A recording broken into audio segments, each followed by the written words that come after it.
Hello दोस्तों, मेरा नाम जेएस मल्होत्रा है। आज सैलरी के अमेंडमेंट्स डिस्कस करने आ रहा हूं बच्चों। तो आज सिर्फ एक सैलरी का एक छोटा सा अमेंडमेंट है, बट उसके ऊपर एक डिस्कशन करना चाहता हूं उससे रिलेटेड, और एक क्वेश्चन का एग्जांपल भी दिखाऊंगा मैं आप लोगों को। तो मैंने अब क्या कर रहा हूं, ये डायरेक्ट टैक्स का अमेंडमेंट लेक्चर नंबर 5 है, ठीक है। मैं क्या कर रहा हूं, मैं सारी अमेंडमेंट्स को एक एक करके टॉपिक वाइज बना रहा हूं, और उन टॉपिक्स वाइज अमेंडमेंट्स को मैं बाद में मर्ज कर दूंगा, ठीक है जी। तो अभी हम लोग सैलरी के अमेंडमेंट डिस्कस कर रहे हैं, और सैलरी में सिर्फ एक ही अमेंडमेंट है, एक मात्र अमेंडमेंट है, तो उसके बारे में डिस्कस कर लेते हैं। बजट 2020 मई और जून 21 वाले बच्चे और नवंबर दिसंबर 21 वाले बच्चे ये चीज़ें देख सकते हैं।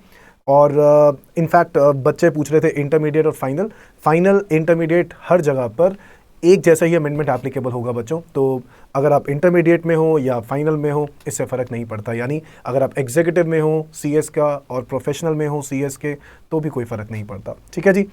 तो सारे कोर्स सीए, सीएस, सीएमए सबके ऊपर ये अपने अमेंडमेंट्स एप्लीकेबल है, ठीक है। सैलरी की अमेंडमेंट की बात करते हैं, एक ही टॉपिक है। Employer's contribution towards RPF, superannuation fund और एनपीएस, नेशनल पेंशन स्कीम। अगर आपको याद हो बच्चों, इसके ऊपर आप करते हो कि जब भी आरपीएफ से कंट्रीब्यूशन एम्प्लॉयर कंट्रीब्यूट करता है, तो हम आरपीएफ में एग्जेम्प्ट करते हैं अप टू 12% ऑफ सैलरी। कुछ याद आ रहा है आप लोगों को? 12% ऑफ सैलरी तक एग्जेम्प्ट करते हैं, है ना। और सैलरी में क्या क्या आता है? बेसिक पे, DA forming part, commission, percentage of turnover, है ना। मैं अपनी क्लासेस में इसको बेबी सैलरी बोलता हूँ, बच्चा सैलरी। हाँ, बच्चा सैलरी के अंदर क्या क्या आता है? बेसिक पे, DA forming part, commission, percentage of turnover. तो बच्चों उसका 12% हम लोग करेंगे, और वो जो 12% अमाउंट होगा उतना अमाउंट एग्जेम्प्ट होगा। ये हम आरपीएफ में पढ़ते थे। सुपर एनुएशन फंड में सिर्फ इतनी सी बात याद रखनी होती है कि सुपर एनुएशन फंड जितना भी इंप्लॉयर कॉन्ट्रीब्यूट करता है वो फुली एग्जेम्प्ट होता है, और ड्यूरिंग द ईयर जो भी वो कंट्रीब्यूट करता है। और सुपर एनुएशन फंड के अंदर लिमिट है 1.5 लाख रुपए। यानी अगर मैं कहूं कि 1,50,000 रुपए से ज्यादा कोई अमाउंट डालता है सुपर एनुएशन फंड में, तो वो अमाउंट टैक्सेबल होगा, अदरवाइज वो अमाउंट टैक्सेबल नहीं होगा इन परक्विजिट्स। ये बात पहले सुपर एनुएशन फंड में होती थी। और अगर आप बात करो एनपीएस के केस में, एनपीएस में अगर एम्प्लॉयर कंट्रीब्यूट करता है तो वो पहले ऊपर टैक्सेबल हो जाएगा, बट नीचे सेक्शन 80 CC/D में डिडक्शन मिलती थी, अगर आपको याद आ रहा हो, 10% ऑफ सैलरी। सैलरी कौन सी? वही बेबी सैलरी, बच्चा सैलरी। हाँ, बेसिक पे, DA forming part, commission, turnover. तो मैं क्या चाहता हूं, आप लोगों को पहले मैं पुराना रिवाइज करवा रहा हूं, हाँ, फिर अमेंडमेंट्स बताऊंगा ताकि आप लोग रिलेट कर सको कि अमेंडमेंट क्या आया है। तो बच्चों RPF, superannuation fund, NPS में समझ में आ गया कि क्या ट्रीटमेंट्स पहले होती थी, ठीक है। अगर नहीं समझ में आया हो तो फटाफट एक बार फिर से क्विकली जो है रिवाइंड करके एक बार फिर से सुन लो। हाँ, अब क्लॉज 7 जो परक्विजिट सेक्शन 17 टू परक्विजिट का सेक्शन होता है दोस्तों, और उसके अंदर क्लॉज 7 को सब्स्टिट्यूट किया गया। और क्या लिखा गया इसके अंदर, ये देखो, इसमें लिखा कि new sub clause 7 provides that aggregate amount of contribution made by employer to the following retirement benefit schemes in excess of 7,50,000 per year. अगर ये जो रिटायरमेंट बेनिफिट स्कीम्स हैं, आरपीएफ, सुपर एनुएशन फंड और एनपीएस, सिर्फ ये 3 ही funds, इसके अलावा कोई और नहीं, इन 3 फंड्स में अगर तुम्हारा अमाउंट 7.5 लाख रुपए से ज्यादा होता है साल भर में, और एम्प्लॉयर कंट्रीब्यूट करता है, तो वो परक्विजिट काउंट होगा और वो टैक्सेबल होगा अलग से। मतलब इनकी जो अलग अलग ट्रीटमेंट्स हैं, स्पेसिफिक ट्रीटमेंट्स हैं, वो अलग। सुपर एनुएशन फंड नहीं, क्योंकि सुपर एनुएशन फंड में जो 1.5 लाख रुपए की लिमिट होती थी, वही लिमिट को चेंज किया गया है। सुपर एनुएशन फंड में क्लॉज 7 में लिखा था कि 1.5 लाख रुपए तक अगर दे देंगे तो कोई दिक्कत नहीं है, 1.5 से ऊपर देंगे तो वो टैक्सेबल होगा। अब यहां पर ये लिमिट अब 3 फंड्स का टोटलिटी में कर दिया गया है। मतलब RPF, superannuation fund, NPS मिला के अगर कंट्रीब्यूशन 7.5 लाख क्रॉस कर जाएगा, तो जो एक्सेस अमाउंट होगा बच्चों, तो वो अमाउंट टैक्सेबल हो जाएगा एज अ परक्विजिट। मान लो 7,80,000 कंट्रीब्यूशन बनता है तीनों को मिला के, ठीक है, तो 30,000 rupees will be taxable as a perquisite, section 17 two clause 7, ठीक है। आगे बढ़ते हैं, इसके अंदर एक और चेंज आया, न्यू क्लॉज इंसर्ट हुआ 7A, और इसमें यही बात लिख दी कि जो अमाउंट इस 7.5 लाख रुपए से ऊपर वाले के ऊपर इंटरेस्ट बन रहा है, आप लोग जानते हैं आरपीएफ में भी इंटरेस्ट होता है, सुपर एनुएशन फंड में भी इंटरेस्ट होता है, एनपीएस में भी इंटरेस्ट होता है, बट अगर हम 7,50,000 रुपीज वाले अमाउंट की बात कर रहे हैं, वहां तक के लिए तो ठीक है, जैसा चल रहा था वैसा ही चलेगा। बट अगर 7,50,000 से ऊपर कोई इंटरेस्ट मिलता है, हाँ, 7,50,000 रुपीज के ऊपर वाले अमाउंट पे जो इंटरेस्ट मिलता है, that will be taxable under the head salary only. And इसके बारे में ये बात लिखी है कि कोई भी इंटरेस्ट डिविडेंड, मैं पढ़ देता हूं, new clause 7A has been inserted to provide that annual accretion, मतलब साल का कुछ भी एडिशन होता है, चाहे वो इंटरेस्ट हो, चाहे वो डिविडेंड हो, या फिर कोई ऐसा अमाउंट हो जो सिमिलर नेचर का हो, during the previous year to the balance at the credit of the fund और scheme at the credit of the fund or scheme referred to above in excess of 750। क्या बोल रहा है? in excess of 750, यानी अगर आप 7.5 लाख रुपए से ज्यादा अमाउंट कमा रहे, 7.5 लाख से ज्यादा इंप्लॉयर को कंट्रीब्यूशन आ चुका है, उसके ऊपर वाला अमाउंट के ऊपर इंटरेस्ट मिलता है। मतलब मैंने अभी 780 की बात की थी ना, तो उस 30,000 के ऊपर जो इंटरेस्ट मिलता है, हम उसकी टैक्सेबिलिटी की बात कर रहे हैं यहां पर under the head salary. Section 17(2) clause 7A बच्चों, क्लॉज 7A वो है क्लॉज 7, ये है क्लॉज 7A। क्लॉज 7 को सब्स्टिट्यूट कर दिया गया, जहां पहले सुपर एनुएशन फंड के लिए 1.5 लाख रुपए की लिमिट रख दी जाती थी, अब वहां पर 1.5 लाख रुपए के अलावा अब वहां पर 7.5 लाख रुपए की लिमिट है, 7,50,000 की लिमिट है। बट अब वो तीनों रिटायरमेंट बेनिफिट्स को टोटालिटी में है, और तीनों में अगर तीनों से ज्यादा होगा तो वो अमाउंट टैक्सेबल होगा।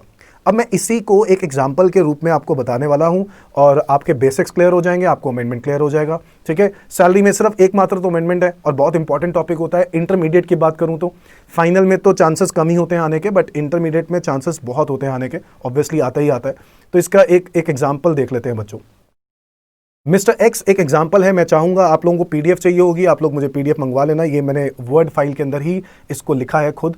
और आप लोगों को इसकी पीडीएफ चाहिए होगी तो आप मुझे व्हाट्सएप मैसेज करेंगे। मेरा मोबाइल नंबर है 9971975529, मैं अपने डिस्क्रिप्शन में भी दूंगा, और या फिर आप टेलीग्राम चैनल पे आ सकते हो। टेलीग्राम चैनल पे मैं इसका लिंक भेजूंगा और आप लोग वहां से भी ले सकते हैं। ठीक है, mister x basic salary of rupees 48 lakh per annum, साल की 48 लाख रुपीज की उसकी इनकम है। Besides he gets 1% commission on turnover achieve by him, और rupees 8 lakh whichever is less. तो ठीक है, उसने बोला कि भाई मुझे 1% कमीशन चाहिए, तो 1% टर्नओवर पे कमीशन दी जाएगी, या फिर 8 लाख रुपए जो उसकी मैक्सिमम कमीशन रख दी गई। देखो that depends upon company, company क्या उसको बोलती है। तो कंपनी ने बोला कि हम मैक्सिमम कमीशन तुम्हें 8 लाख रुपए देंगे, इससे ज्यादा नहीं देंगे। ठीक है, एनुअल टर्नओवर हुई थी 10 करोड़, 10 करोड़ का 1% बनता है करीब 10 लाख रुपए, बट मैक्सिमम कमीशन कितनी है? 8 लाख। तो कितनी रुपए दी जाएगी? 8 लाख। लिखा भी यही है, he gets 8 lakh rupees as commission for previous year 1920 and 2021। ठीक है, the following information is given below, आपको फॉलोइंग इन्फॉर्मेशन दी हुई है कुछ। Contribution by A limited, contribution by A limited यानी कंपनी का नाम है, वो कंपनी कॉन्ट्रीब्यूट कर रही है, कहां कहां कॉन्ट्रीब्यूट कर रही है? आओ देखें बच्चों। कॉन्ट्रीब्यूट कर रही है वो आरपीएफ में, कंट्रीब्यूट कर रही है वो सुपर एनुएशन फंड में, और कंट्रीब्यूशन कर रही है वो एनपीएस में। देखो मैंने 3 सिचुएशन बनाई है, 1, 2 और 3। ये तीनों अलग अलग सिचुएशंस हैं मैंने, ताकि आपको क्वेश्चन को समझ में आए, लॉजिक समझ में आए, इसलिए मैंने इसकी 3 सिचुएशंस बना दी हैं बच्चों। नाउ आरपीएफ में मान लेते हैं 6,72,000 का कंट्रीब्यूशन किया गया है। ठीक है, फर्स्ट सिचुएशन में। सुपर एनुएशन फंड में 1,50,000 का। ठीक है, सेकंड सिचुएशन में मैंने ये 690 कर दिया है और यहाँ 170 कर दिया है। थर्ड सिचुएशन में मैंने आरपीएफ हटा दिया है और यहाँ पे अमाउंट डाल दिया। अब तीनों को अब देखो ना, इसमें भी 750 से ज्यादा है फर्स्ट वाले में, सेकंड वाले में भी 750 से ज्यादा है, थर्ड वाले में भी 750 से ज्यादा है। ठीक है, इसका मतलब है ये वाला सेक्शन जो हम लोग आज बात कर रहे हैं ना, वो सेक्शन तो लगेगा ही लगेगा इसके ऊपर। हाँ, तीनों सिचुएशंस में लगेगा, बिल्कुल सही बात है बच्चों। चलो अब मैं आपको पहले दिखाता हूं कि पहले क्या करना होता है। मतलब अगर मैं बात करूं प्री असेसमेंट ईयर 2021 की, मतलब अगर मुझे ये क्वेश्चन असेसमेंट ईयर 2021 के लिए सॉल्व करना होता तो मेरा आंसर क्या होता? ठीक है, यानी फाइनेंस एक्ट 2019 के हिसाब से जो आज तक पढ़ते हुए आए हो बच्चों। ठीक है, अगर मैं उस हिसाब से करता तो क्या करता? तो आप लोगों को अगर ये पीडीएफ मिल गया है, बहुत अच्छी बात है, आप लोग वहां से देख लो। अगर नहीं मिला है तो आप अभी फिलहाल के लिए इसकी फोटो खींच लो, क्योंकि क्वेश्चन को साथ साथ देखना होगा आंसर के साथ। ठीक है, तो असेसमेंट ईयर 2021 के लिए हम लोग स्टार्ट करते हैं। ये रहा 2021 असेसमेंट ईयर के लिए हमें सैलरी कैलकुलेट करनी है बच्चों। ठीक है, और बेसिक सैलरी आपको दी हुई थी 48 लाख। 48 लाख मैंने तीनों सिचुएशंस में लिख दिया, कमीशन भी दी हुई थी, इससे कोई फर्क ही नहीं पड़ता, तीनों सिचुएशंस में मैंने ऐड कर दिया।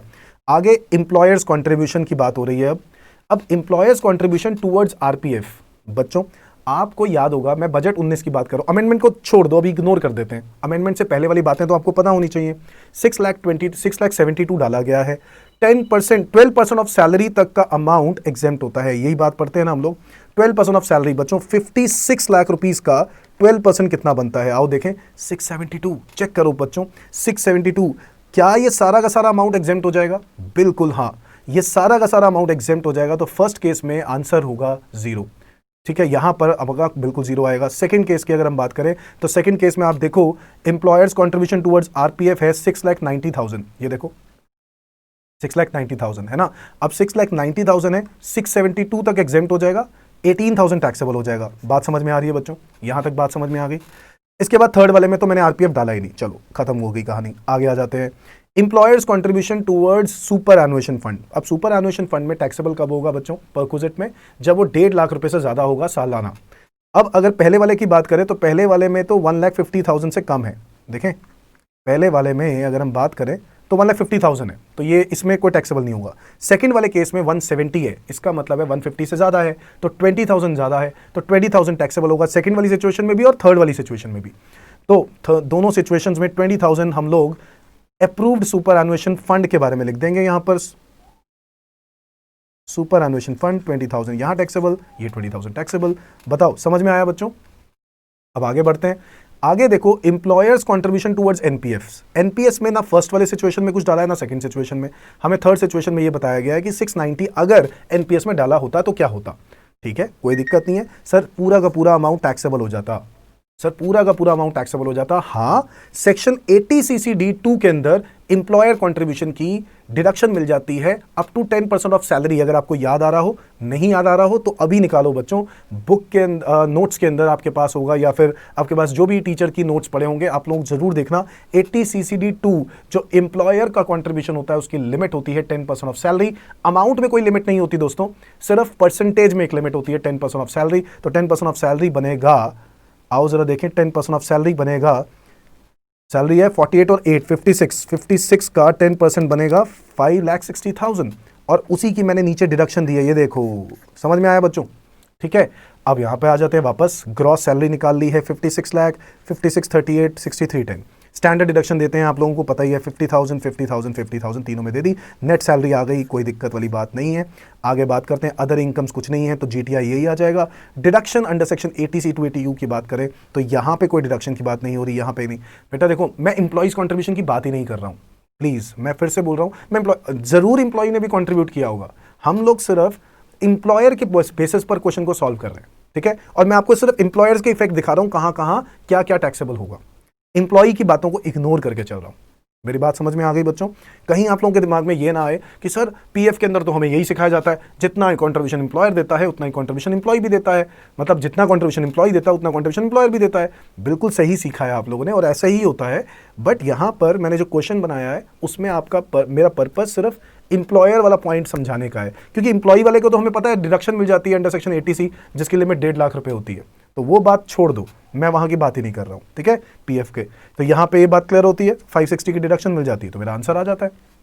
ठीक है, ये जो मैंने बात करी है, कौन सी बात करी? बजट 2019। आओ देखते हैं बच्चों, अमेंडमेंट आने के बाद क्या फर्क पड़ा बजट 2020 में।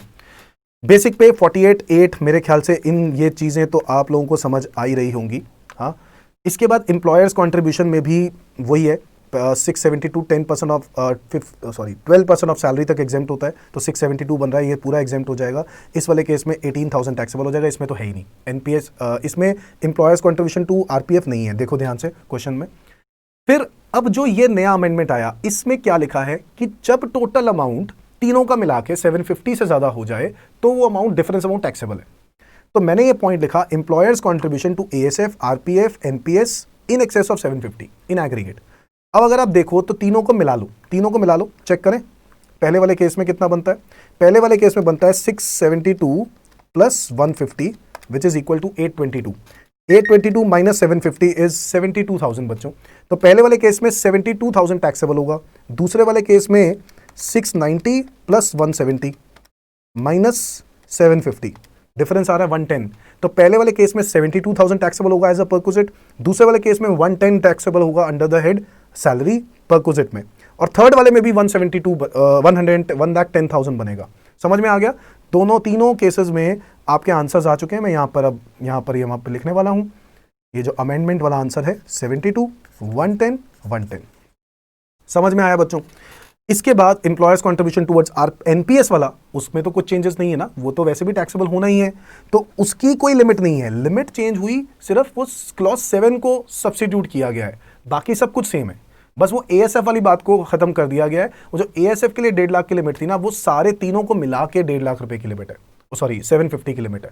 750 से ज्यादा होगा तो टैक्सेबल होगा। ठीक है, अब वो तीनों को मिला के तो मतलब एक तरह से देखा जाए तो अब ऑब्वियसली आपको टैक्सेबल ज्यादा होगा।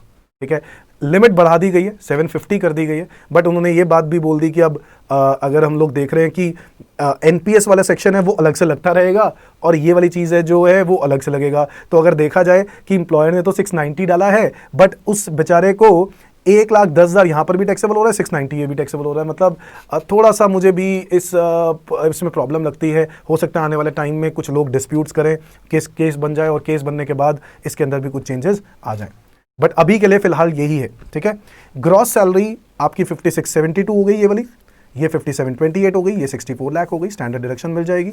ठीक है, कोई दिक्कत वाली बात नहीं है। जीटीआई आ गया हमारा, ओके डन। सर डिडक्शन मिलेगी, बिल्कुल मिलेगी। डिडक्शन किसने बोला खत्म हो गई भाई? डिडक्शन 80 सीसीडी वाली जो थी वो तो मिलेगी, 5,60,000। तो मेरा आंसर आप लोगों के सामने है बच्चों, ये 3 आंसर आए हैं। समझ में आ रहा है? तो क्या फर्क आया, आपको समझ में आया? ये फर्क जो आप लोगों ने देखा, ये एक अमेंडमेंट है। हाँ, इज दैट क्लियर? ठीक है बच्चों, तो मैं इस वीडियो के साथ साथ कुछ और बातें भी बताना चाहता हूं जो बच्चे मुझसे रेगुलरली मैसेजेस और कमेंट्स में पूछ रहे हैं। मैं आपको बता देता हूं बच्चों, ये वीडियो सीए, सीएस, सीएम में सारे बच्चे देख सकते हैं। इनफैक्ट बीकॉम, एमकॉम, एमबीए, कोई भी लेवल के बच्चे देख सकते हैं। Amendments are applicable. अगर बजट 2020 की अमेंडमेंट्स एप्लीकेबल है तो वो आपके ऊपर है। और जनरली ये सीए, सीएस, सीएमए स्टूडेंट्स के लिए बनाया गया है वैसे वीडियोस। और इसके अंदर ये एग्जाम्स बजट 2020 के हिसाब से, यानी फाइनेंस एक्ट 2020 के हिसाब से जो बच्चे मई और जून में पेपर देने जा रहे हैं उनके लिए एग्जाम्स के लिए रिलेवेंट है ये अमेंडमेंट। ठीक है बच्चों, बात समझ में आ गई ना? मई जून 2021 या नवंबर दिसंबर, क्योंकि दोनों ही सालों में बजट 2020 लगेगा दोस्तों।